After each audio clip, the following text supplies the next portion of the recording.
वर्तमान शासन नायक भगवान महावीर स्वामी की प्रथम तीर्थंकर आदिनाथ भगवान की आचार्य भगवंत श्री मांगतुंग स्वामी की गुरुनाम गुरुदेव आचार्य भगवान श्री विराट सागर मुनि महाराज की वर्तमान पट्टाचार्य आचार्य भगवान श्री विशुद्ध सागर मुनि महाराज की आचार्य भगवान श्री विभो सागर मुनि महाराज की भक्तांबर स्तोत्र की बोलो परम पूज्य मुनि श्री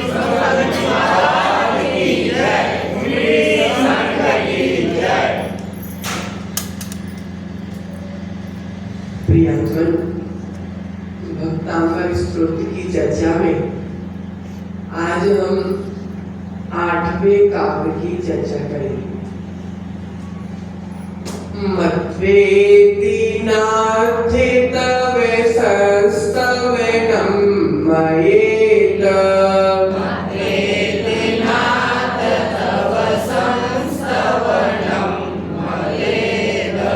मत्वेति नार्थे तवे संस्तवे नम्मयेत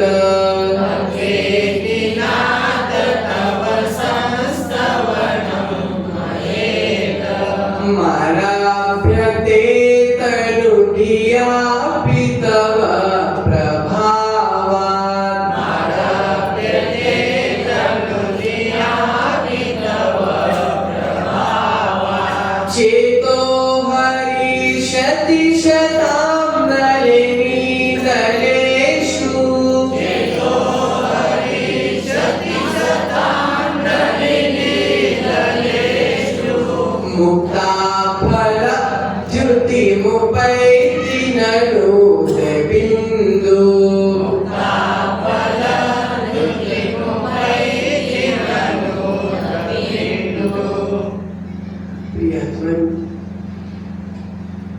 इस 8वें काव्य में आचार्य भगवंत मांगतुंग स्वामी लिख रहे हैं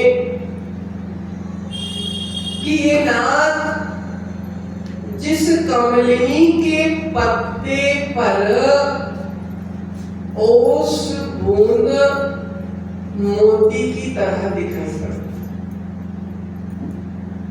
कमल के पत्ते पर अगर ओस की बूंद गिर जाए तो वह मोती के समान दिखाई पड़ता है, और उस ओस की बूंद को मोती के समान दिखने पर जो जीव देखता है तो आनंदित हो जाता है। ओस की बूंद पत्ते पे पड़ी तो मोती के समान नजर आने लगी, तो उसको देखकर लोग आनंदित होते हैं। ये भगवान उसी प्रकार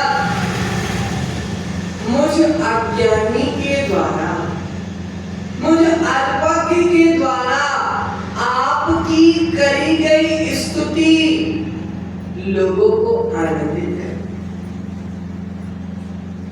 कमल के पत्ते पर ओस की बूंद गिरी, मोती बनी नहीं लेकिन मोती के समान दिखने लगी। जब मोती के समान दिखने लगी तो उसने लोगों के हृदय को जीत लिया। हे भगवान, मैंने अज्ञानता पूर्वक ही आपकी स्तुति की, लेकिन मैंने स्तुति इतने भक्ति भाव से की कि जो जो मेरे भक्तांबर को पढ़ता है उन सबका मन खिल उठता है।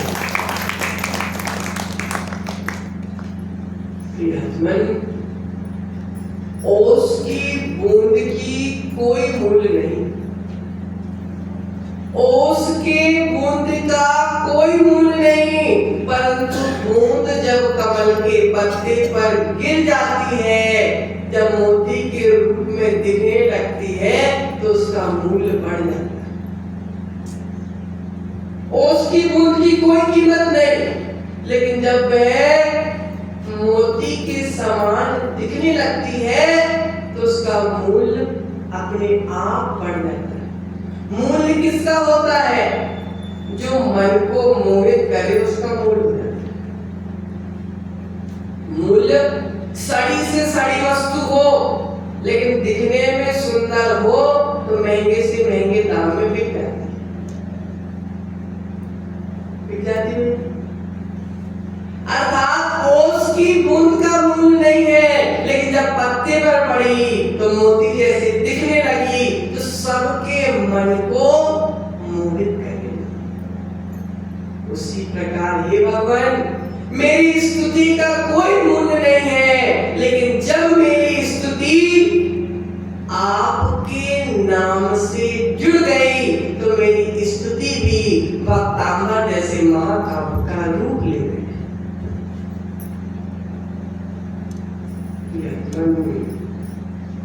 ओस की बूंद को मोती बनाने का श्रेय कमल के पत्तों को जाता है। ओस के बूंद को मोती बनाने का श्रेय कमल के पत्तों को जाता है, और भक्तांबर स्त्रोत को चमत्कारी बनाने का मूल भगवान आदिनाथ को है। कोई भी गाता रहता है, सब भक्तांबर नहीं बनते। मूल्य किसका? आदिनाथ।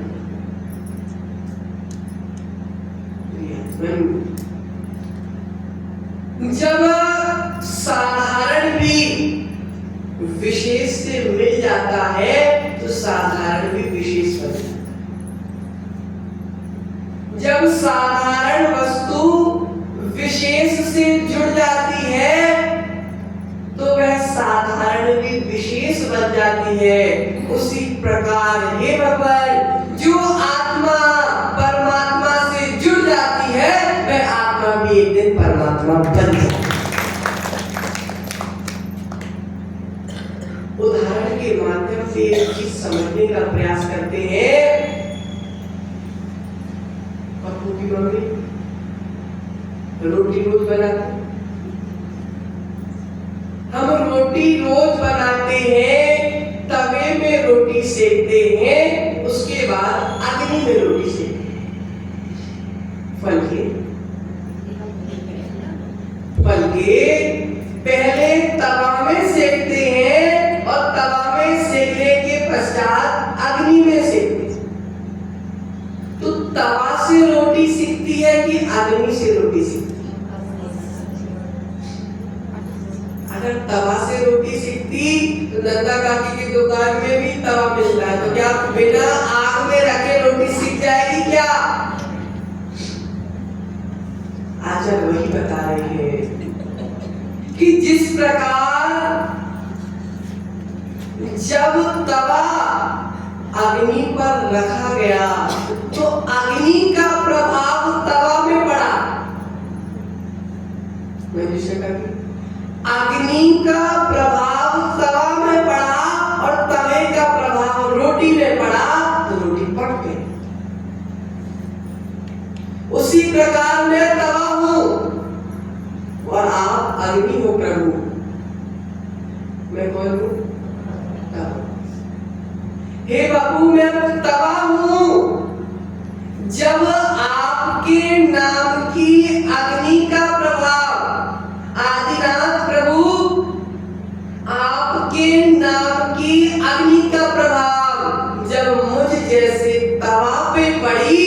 भक्तामर की रोटी तैयार। अब रोटी सेकी किसने? तवाने की अग्नि ने, अग्नि ने। उसी प्रकार मैं अज्ञानी हूँ, ऐसा कौन कहे? मानतुम। प्रभु मैं अज्ञानी हूँ, मैंने रोटी नहीं सेकी। जब तक अग्नि का प्रभाव तवा में नहीं पड़ता, जब तक रोटी नहीं सिकती। उसी प्रकार हे प्रभु, जब तक आपका प्रभाव मुझ पर नहीं पड़ा, जब तक भक्तामर की रचना नहीं।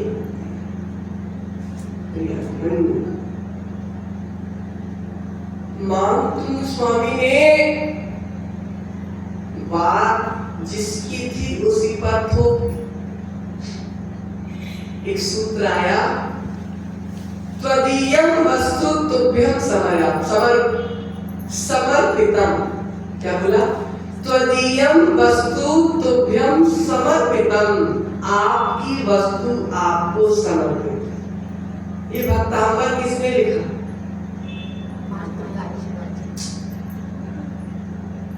मानतुम स्वामी कह रहे हैं। देखो हम फिर उदाहरण के माध्यम से समझें। शिष्य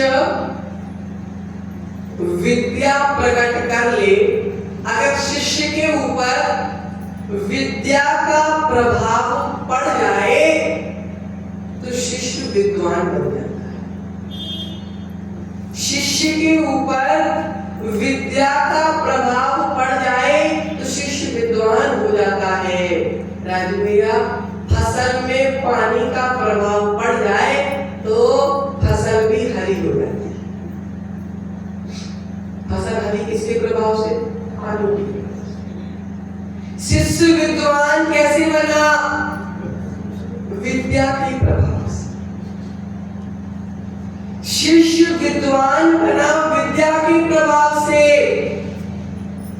फसल हरी कैसे हुई? पानी के प्रभाव से। शिशु बलवान कैसे बना? मां के दूध के प्रभाव से। अर्थात शिष्य को विद्वान बनाने वाली विद्या, फसल को हरी बनाने वाली पानी, और पुत्र को बलवान बनाने वाला मां का दूध। उसी प्रकार द्रव्य, क्षेत्र, काल भाव के प्रभाव से अगर द्रव्य उत्कृष्ट मिल गया, क्षेत्र उत्कृष्ट मिल गया, काल उत्कृष्ट मिल गया, भाव उत्कृष्ट मिल गया, तो उत्कृष्ट द्रव्य, क्षेत्र, काल, भाव के प्रभाव से आत्मा भी परमात्मा बन जाता है।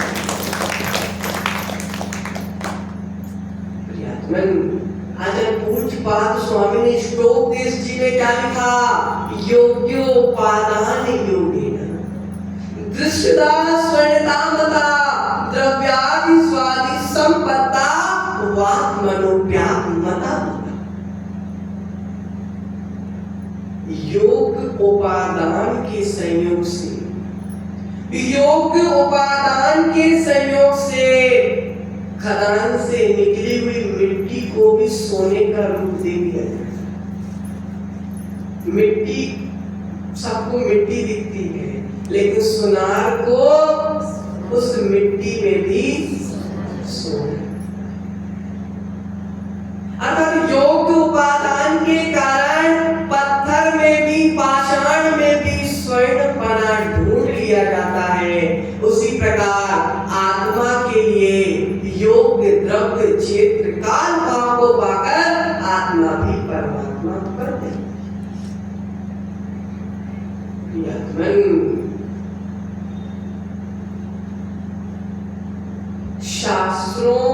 शास्त्र एक,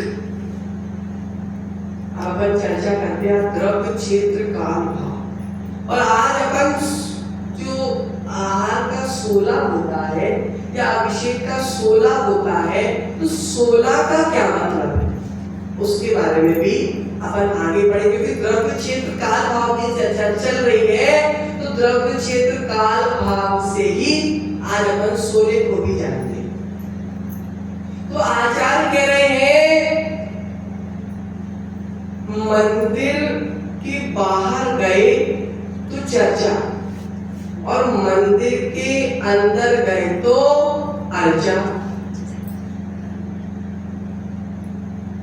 मंदिर के बाहर चर्चा और मंदिर के भीतर अर्चा। जैसे ही वीतरागी प्रभु को देखा हमारे भीतर अर्चना प्रारंभ हो गई और जैसे ही हम बाहर निकलते हैं तो चर्चा प्रारंभ हो गई। इससे क्या समझ में आया कि द्रव्य का 9 कर्म से प्रभावित होता है। द्रव्य 9 कर्म से प्रभावित होता है। शास्त्र 9 कर्म है। शास्त्र 9 कर्म है। अगर सम्यक शास्त्र है तो सम्यक ज्ञान को उत्पन्न करेगा और मिथ्या शास्त्र है तो मिथ्या ज्ञान को उत्पन्न करेगा।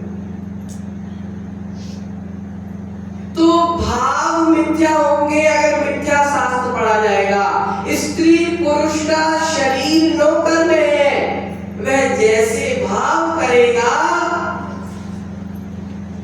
वैसी गति में पहुंच जाएगा। 9 कर्म का प्रभाव भाव कर्म पर पड़ता है। एग्जाम्पल के माध्यम से समझते हैं। किसी एक क्रोधी को देखकर हमारे भीतर भी क्रोध आ जाता है और क्रोध के क्षयोत्सम के हमारे अंदर क्रोध बढ़ता जाता है। 9 कर्म के अनुसार भाव कर्म और भाव कर्म के अनुसार 9 कर्म। गुरु को विनय करते देखकर शिष्य भी विनय करना सीख जाता है। गुरु जैसे अपने गुरु की विनय करते होंगे उस विनय को देखकर शिष्य भी विनय करना सीख जाता है। जैसे आचार्य जिनसेन स्वामी साहित्याचार्य थे बहुत बड़े, तो उनका शिष्य भी साहित्याचार्य बन गया। बाप डॉक्टर है तो बेटा भी डॉक्टर बन जाता। तो इससे क्या पता चला हमको कि जैसे हमें 9 कर्म मिलता है वैसे ही हमारे भाव कर्म हो जाते। बहुत सारी बातें थोड़ी कंफ्यूजिंग बातें हैं यार, लेकिन हम अच्छे से समझा रहे हैं, ध्यान से समझो। अब एक सूत्र आता है, क्षेत्र का प्रभाव भी क्षेत्र पर पड़ता है। क्या सूत्र है? क्षेत्र का प्रभाव भी क्षेत्र पर पड़ता है। कैसे? यह मकान यहाँ पर बना है, इस मकान के बाजू में जो मकान होगा उस मकान का प्रभाव भी हमारे मकान पर पड़ेगा, अवश्य पड़ेगा। आचार्य कह रहे हैं जब मंदिर का निर्माण होता है तो 7 सिद्ध क्षेत्र की मिट्टी, तीर्थ क्षेत्रों की मिट्टी, अतिशय क्षेत्रों की मिट्टी उस मंदिर के नींव में डाली जाती है। अब क्यों डाली जाती है? मिट्टी से क्या? क्षेत्र का प्रभाव क्षेत्र पर पड़ता है। समेशकर, चंपापुर, पावापुर, गिरनार आदि क्षेत्रों की मिट्टी लेकर जब भगवान की पंच कल्याण होता है ना, तो इस मिट्टी का पानी बनाया जाता है और उसके माध्यम से प्रभु का अभिषेक किया जाता है। पंच कल्याणक में जब श्रावक बाहर बैठे रहते हैं, जब भीतर की क्रियाएं चलती है ना पर्दे के भीतर, तब ये क्षेत्रों की मिट्टी का पानी अर्थात औषधि टाइप की बनाते हैं। उससे मुनिराज जब प्रभु की प्राण प्रतिष्ठा करते हैं तो उससे अभिषेक करते हैं। हमने किया तो इसका मतलब हुआ कि जिस क्षेत्र की मिट्टी से हम प्रभु को प्रतिष्ठित कर रहे हैं, जिस क्षेत्र की मिट्टी से हम मंदिर में नींव में डाल रहे हैं, उस क्षेत्र की विशुद्धि भी हमारे इस क्षेत्र में आ जाए। तो ये क्या हुआ क्षेत्र का प्रभाव क्षेत्र पर है। उसके बाद एक और आया सूत्र कि क्षेत्र का प्रभाव भाव पर पड़ता है। अब क्षेत्र का प्रभाव भाव पे कैसे पड़ता है? हम जब मंदिर जाते हैं तो हमारे भाव कुछ और रहते हैं, और जब हम घर में रहते हैं तो हमारे भाव कुछ और रहते हैं। मंदिर क्या है? क्षेत्र। जैसा क्षेत्र होगा वैसे हमारे भाव होंगे। आचार्य कह रहे हैं मंदिर के परिणाम अलग रहते हैं, दुकान के परिणाम अलग रहते हैं, घर के परिणाम अलग रहते हैं। कोई व्यक्ति घर में बैठ के जाप करता है, उसका पुण्य अलग। जो मंदिर में बैठ के जाप करता है उसका पुण्य अलग। जो अतिशय क्षेत्र में बैठकर जाप करता है उसका पुण्य अलग। जो सिद्ध क्षेत्र में बैठकर जाप करता है उसका पुण्य अलग। क्यों? अलग अलग क्षेत्र हैं, अलग अलग विशुद्धि है। जैसा क्षेत्र होगा वैसी विशुद्धि होगी, और जैसी विशुद्धि होगी वैसे हमारे भाव होंगे। तो ये क्या समझ में आया अपन को कि क्षेत्र का प्रभाव भाव पर भी पड़ता। उसके बाद आजीशी कहते हैं कि एक समय में पुद्गल परमाणु 14 राजू ऊपर जाता है। कितना?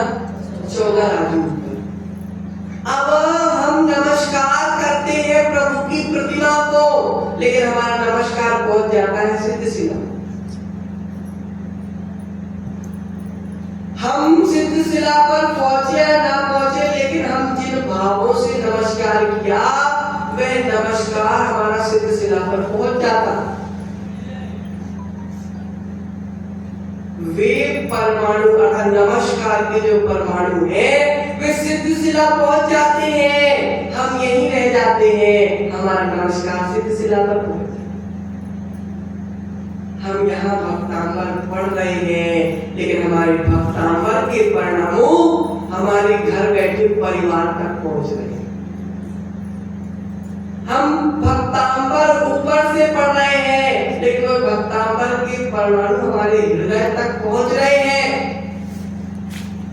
एक सज्जन कहते थे कि आशीषी हमारा बेटा विदेश में पढ़ता है तो आप उसको आशीर्वाद दे दो। फिर दूसरा सज्जन बोलने लगा, आशीषी यहाँ आशीर्वाद देने से क्या होगा, वो तो विदेश में है। आशीषी ने बोला, भैया आशीर्वाद के परमाणु में इतनी शक्ति होती है कि हम यहाँ से बैठ के भी आशीर्वाद देंगे तो वह आशीर्वाद विदेश तक पहुंचे।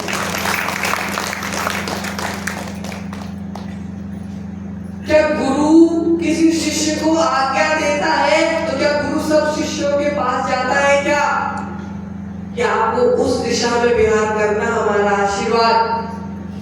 अगर गुरु ऐसा बोलता है तो क्या वह आशीर्वाद शिष्य तक पहुंच नहीं रहा क्या?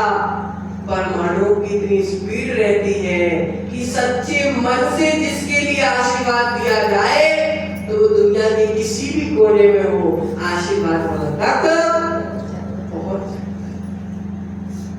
अब तीसरी चौथी चीज अपन जानते हैं, काल का प्रभाव द्रव्य पर पड़ता है। क्या बोला? काल का प्रभाव द्रव्य पर पड़ता है।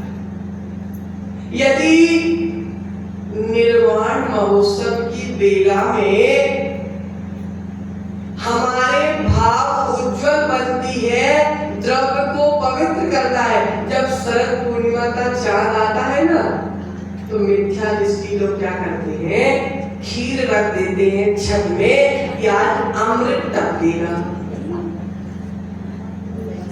क्या करते हैं? अमृत टपकेगा।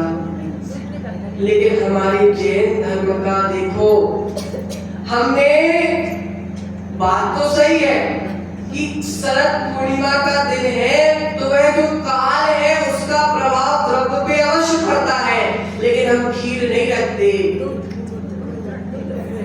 नहीं अपन कुछ नहीं रखते, ये सब मिथ्या में चला जाएगा। रखते होंगे तो मिथ्या में चले जाओगे। लेकिन देखो आचार्य क्या करे, शरद पूर्णिमा का चांद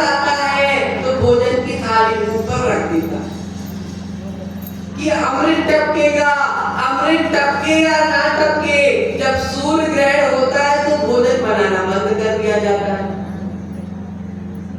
जब सूर्य ग्रहण होता है तो भोजन बनाना बंद कर दिया जाता है। और जब शरद पूर्णिमा का दिन होता है तो खीर भोजन की थाली छत पे रख देते हैं। अब देखो भैया, काल का प्रभाव द्रव्य पर तो पड़ता है। अब शरद पूर्णिमा का दिन, काल का प्रभाव हमारे जैन समाज को आचार्य विद्यासागर देती, हमारे जैन समाज को आज का ज्ञानवती देवी। काल का प्रभाव द्रव्यों में पड़ा, जिस द्रव्य का जन्म उस दिन हुआ वह कितना महान हो। इस बात से क्या समझ में आया कि काल का प्रभाव द्रव्य पर पड़ता है, समझ। और एक और बात आई कि काल का प्रभाव क्षेत्र पर भी पड़ता है। कैसे पड़ता है? काल वहां कैसा है, वहां का क्षेत्र कैसा होगा। कहीं पर गर्मी ज्यादा पड़ती है, कहीं पर ठंडी ज्यादा पड़ती है, कहीं पर शीत ज्यादा पड़ती है, कहीं पे बारिश ज्यादा होती है। तो क्या हुआ? काल का प्रभाव क्षेत्र पर पड़ता है। अब आगे बढ़ते हैं अपन, एक और आया, काल का प्रभाव भाव पर भी पड़ता है। काल का प्रभाव भाव पर भी पड़ता है। शास्त्रों में क्या बोला कि सूर्योदय से पहले का जो समय है वह बुद्धि विकास के लिए बहुत अच्छा रहता है। जो भोर का समय है उसको क्या बोला जाता है? ब्रह्म मुहूर्त। जो ब्रह्म मुहूर्त का समय है वह बुद्धि को बढ़ाने वाला होता है। अर्थात ब्रह्म मुहूर्त एक काल है, उस काल का प्रभाव हमारे भाव पर पड़ता है और हमारे भाव विशुद्ध होते हैं तो हमारी बुद्धि बढ़ जाती है। तो इससे क्या पता चला कि काल का प्रभाव भाव पर भी पड़ता है। अब इससे ये भी समझो अपन, पर्यूषण कितनी बार आते हैं वर्ष भर में? लेकिन हम मनाते कितनी बार करते? भाद्र में। क्यों?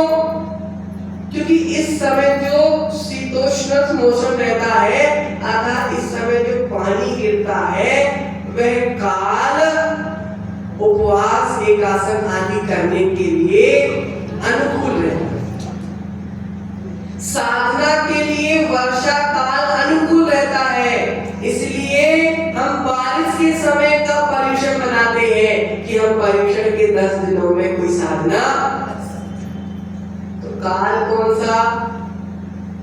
और भाव, अर्थात काल के प्रभाव से भावों में भी प्रभाव आ जाता है। अब उसके बाद चर्चा की जा रही है। आशीषी एक बार सोलापुर में थी, तो सोलापुर में आशीषी जो आहार कराते थे वह आहार कराते समय बोलते थे, अनशन स्वरूपो हम, निराहार स्वरूपो हम। तो स्वरूप मेरा अनशन है, निराहार मेरा स्वरूप है। कुंद कुंद भगवान की जो माँ थी, वह जब कुंद कुंद भगवान पेट में थे तो बोलती थी, शुद्धोसी बुद्धोसी निरंजोसी संसार माया परिवंजितोसी। तू शुद्ध है, तू बुद्ध है, तू निरंजन है, ऐसा पाठ पढ़ाती थी। अब जिसकी माँ गर्भ में शिशु को ऐसे पाठ पढ़ाती हो, उसका शिशु मुनि क्यों नहीं बनेगा? जो माँ बाल्यकाल से, गर्भावस्था से शिशु को बोलती है कि बेटा तुम मुनि बनना, बेटा तुम मुनि बनना, बेटा तुम मुनि बनना, बेटा अपने आप मुनि बनना, बड़ी बात है। अब देखो, अब अपन एक और चीज देखते, क्षेत्र का प्रभाव द्रव्य पर पड़ता है। क्या बोला? क्षेत्र का प्रभाव द्रव्य पर पड़ता है।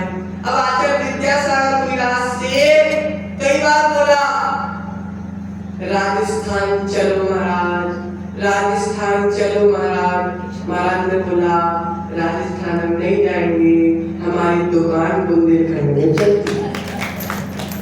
क्या बोला किसी ने? हमारी दुकान बुंदेलखंड में चलती है, अर्थात हमारे लिए बुंदेलखंड से साधु संयमी मिलते हैं। अब इससे क्या समझ में आया कि क्षेत्र का प्रभाव भी द्रव्य पर पड़ता है। क्षेत्र कौन सा? बुंदेलखंड। तो आचार्य कह रहे हैं कि क्षेत्र का प्रभाव भी अपना द्रव्य पर अवश्य पड़ता है। एक बार एक राजा थे, उनके 7 पुत्रों का जन्म हुआ और 7 ने दीक्षा ली। 7 पुत्रों का जन्म हुआ और 7 ने दीक्षा ले ली। जब अर्थात 6 ने दीक्षा ले ली और 7 पुत्र का जन्म हुआ, तो राजा ने बोला कि इसकी माँ के संस्कार के कारण 6 ने तो दीक्षा ले ली। अब अगर 7वें के भीतर भी माँ के संस्कार पड़ गए, मेरा राज्य कौन संभालेगा? तो माँ राजा ने क्या किया, उस पुत्र को माँ से दूर कर दिया और धाय माँ को बुला लिया कि उस पुत्र का पालन धाय करेगी, सगी माँ ने करेगी। सगी माँ अब इसका पालन नहीं करेगी, तो माँ ने कहा धाय ने कि मैं इसकी जिम्मेदारी लेती हूँ, 7वां बेटा तुम्हारा राज्य चलाएगा, दीक्षा नहीं ले पाए। अब पिता तो था राज्य का मोह, तो पिता ने रानी पर भी विश्वास नहीं किया। मतलब कि जब 7वें पुत्र को राजा माता से दूर करने लगे, तो माता ने बोला विश्वास मानो, ये पुत्र दीक्षा नहीं लेगा, ये आपका राज्य चलाएगा। लेकिन राजा को क्या था? राज्य का मोह। तो राजा ने रानी पर विश्वास नहीं किया और धाय को बच्चा सौंप दिया।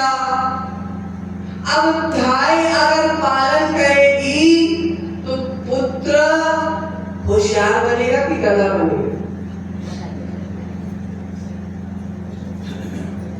होशियार पुत्र बन ही नहीं सकता, क्योंकि माँ के जो संस्कार होते हैं, माँ के दूध में इतने संस्कार होते हैं कि बेटा अपने आप होशियार हो गया।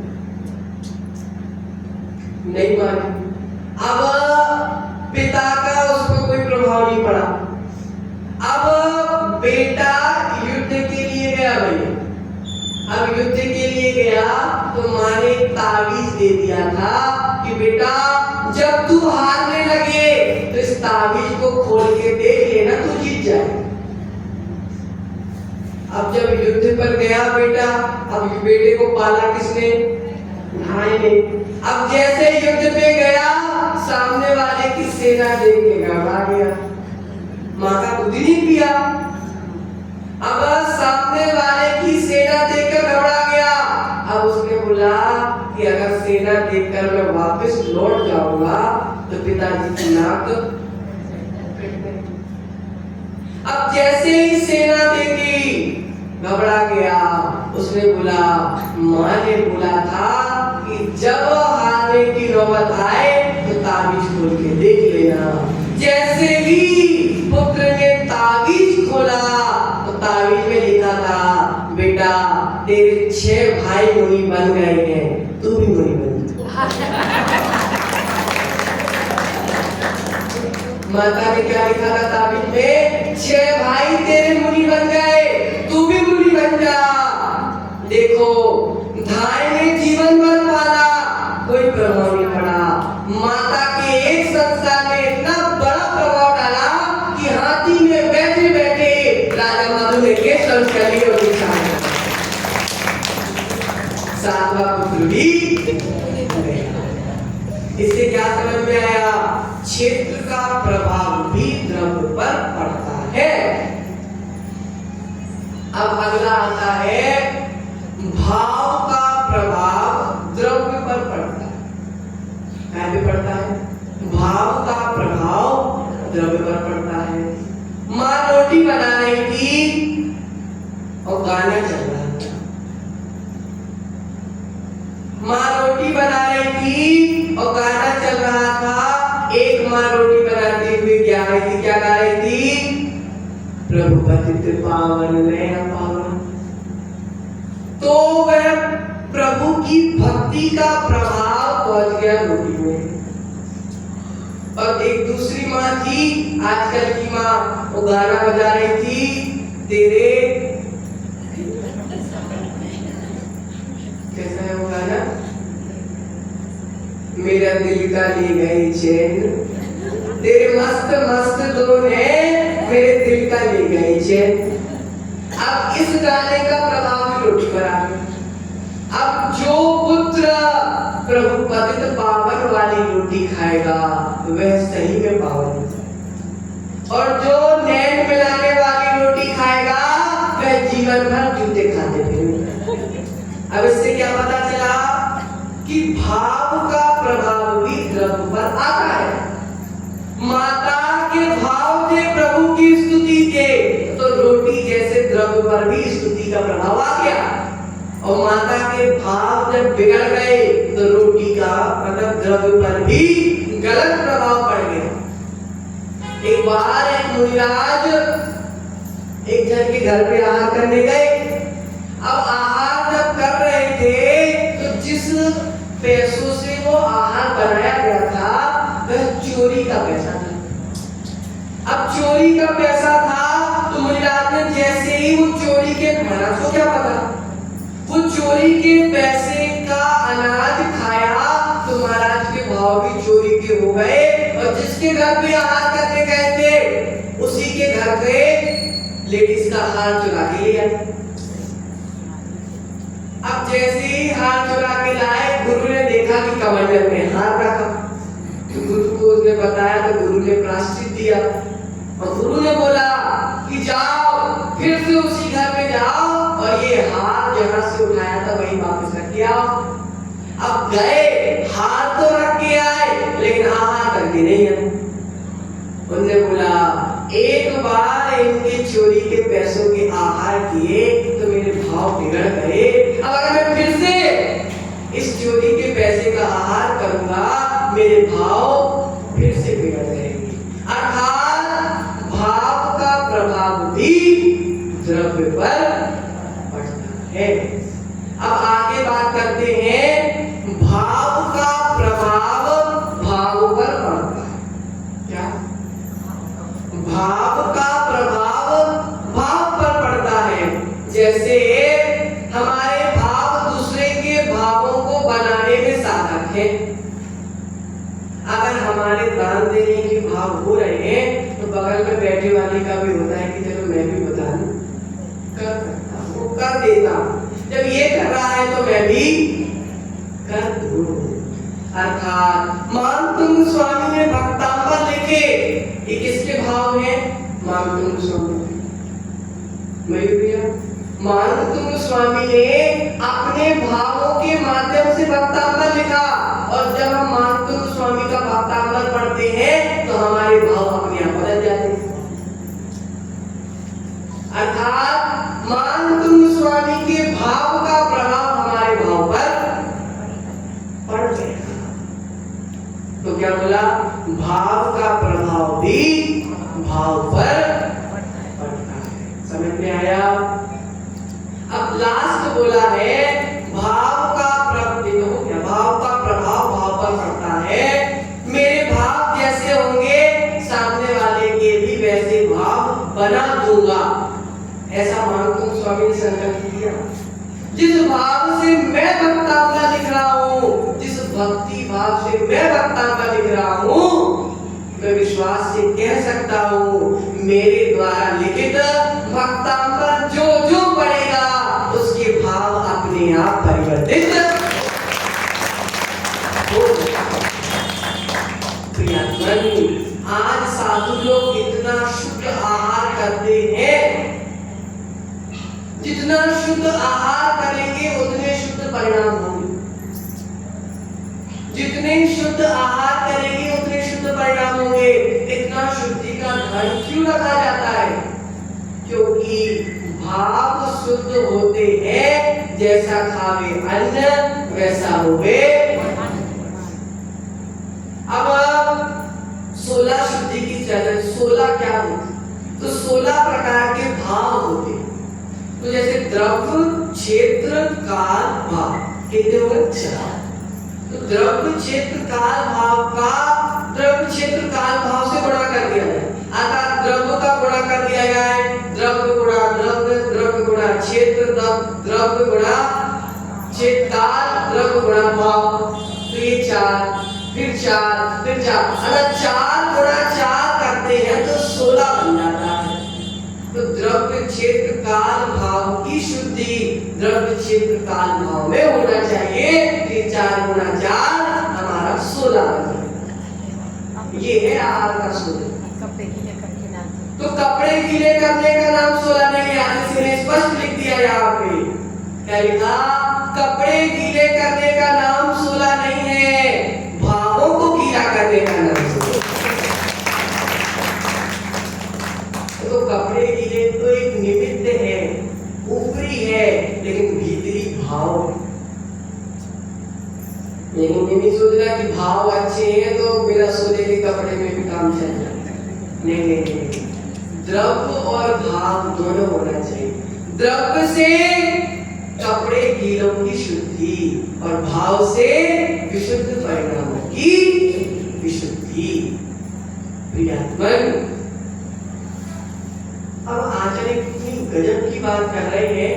हम आपको बताना चाहते हैं कि गुरु कहता है कि शिष्य कहता है कि गुरुजी मैं जो कुछ भी हूं सब आपके प्रभाव से हूं। क्या कहता है शिष्य? अब गुरु जी का फोन आता था तो क्या बोलते? आपके आशीर्वाद से सब कुछ अच्छा चलेगा।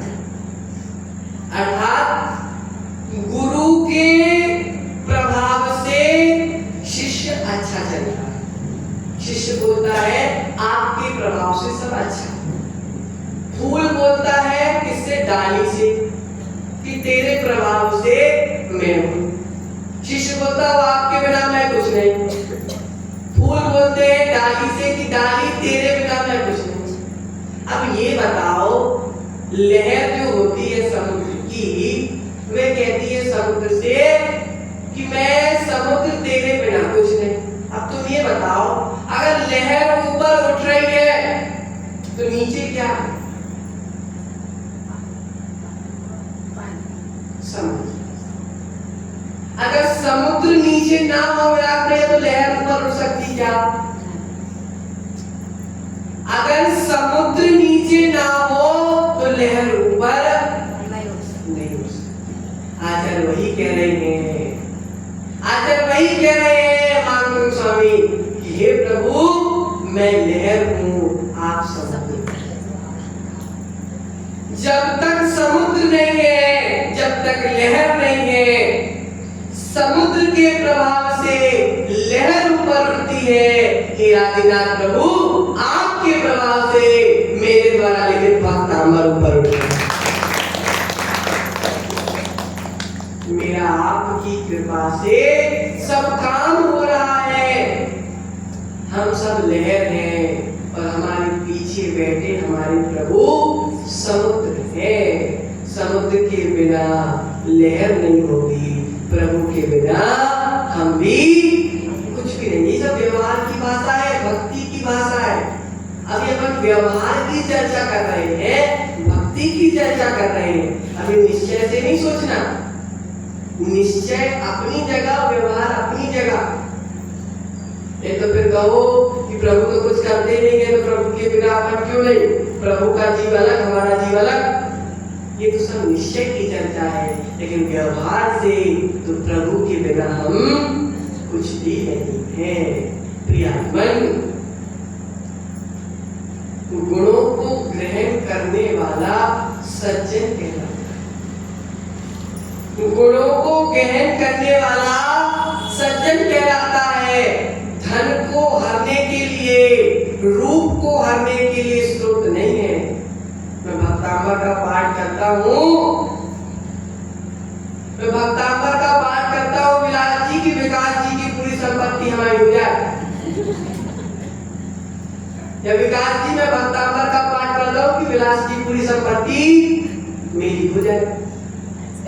इस सब काम के लिए भक्तांबर नहीं है, इन सब काम के लिए भक्तांबर नहीं है। अर्थात कुमंत्र, ध्यान से सुनना, कुमंत्र कुतंत्र के लिए भक्तांबर नहीं है, सुमंत्र के लिए और सुतंत्र के लिए। अर्थात पुण्य को लाने के लिए भक्तांबर है, पाप को लाने के लिए भक्तांबर नहीं है। अगर भक्तांबर का इस्तेमाल गलत जगह पर किया जा रहा है तो पाप आ रहा है भक्तांबर से। भक्तांबर वही है, और अगर उसी भक्तांबर के अगर हम सही जगह उपयोग कर रहे हैं तो उसी भक्तांबर से पुण्य आ रहा है। प्रियात्मन, पापों से छूटने के लिए भक्तांबर है, पापों को जोड़ने के लिए भक्तांबर नहीं है। तो आज इसी ने क्या लिखा भक्तांबर गीता में, पानी की भी बूंदे अगर गिरे पलाश के पत्तों पर, पानी की भी बूंदे अगर गिरे पलाश के पत्तों पर, मोती तुल्य दमकती है, चम चम चार चमकती है। यही सोच प्रारंभ किया, मंगल गीत आरंभ किया, सज्जन खुश हो जाएंगे, फूले नहीं समाएंगे। अर्थात भक्तांबर वही आचार्य कह रहे हैं, ओस की बूंदें जब पत्तों पर गिरती है तो मोती के समान चमकती है, तो सबका मन आनंदित हो जाता है। उसी प्रकार मैं अल्पक जब आपकी स्तुति करता हूँ तो मेरी स्तुति को देखकर भव्य जीवों का मन आनंदित हो जाता है। ओस की बूंद, भैया पानी की बूंद वही है, वही पानी की बूंद केले के पत्ते पर पड़ जाए तो कपूर बन जाती है। वही पानी की बूंद सीप के भीतर चली जाए तो मोती बन जाती है। वही पानी की बूंद अगर गन्ने में चले जाए तो मिठास के रूप में बदल जाती है। वही पानी की बूंद नींबू में चली जाए तो खट्टी बन जाती है। और वही पानी की बूंद अगर नीम पर पड़ जाए तो कड़वी हो जाती है। पानी की बूंद एक है, पानी की बूंद एक है। उसी प्रकार हे प्रभु आपकी स्तुति एक है। जो नीम जैसे भाव से आपकी स्तुति करता है उसकी गति भी नीम जैसी, और आपकी स्तुति जो गन्ने जैसी करता है उसका जीवन और उसकी गति भी मीठी हो जाती है। प्रियात्मन, इसी मंगल भावना के साथ जब एक कमल का प्रभाव दिखता है तो पानी की बूंद को भी महान बना देता है। पानी की बूंद की क्या कीमत, लेकिन भैया बिल्कुल भैया, पानी की बूंद की क्या कीमत? अगर मैं पानी की बूंद कुंदनाथ के ऊपर से निकल जाए तो गंदू तक कर जाए। तो पानी की बूंद की क्या कीमत? हे प्रभु, जब पानी की बूंद आपका स्पर्श करती है तो यह पानी की बूंद भी पवित्र हो जाती है, महान हो जाती है। हे प्रभु, पानी की बूंद आपका स्पर्श करती है तो महान हो जाती है। उसी प्रकार हे प्रभु, जब मेरी आत्मा आपकी भक्ति करती है तो मेरी आत्मा भी महान हो जाती है। इस भावना के साथ आज अपन ने भक्तांबर के 8वें काव्य को, मतलब कि द्रव्य क्षेत्र काल भाव का प्रभाव द्रव्य क्षेत्र काल भाव में कैसे पड़ता है, इसके बारे में अपन ने जाना। हमने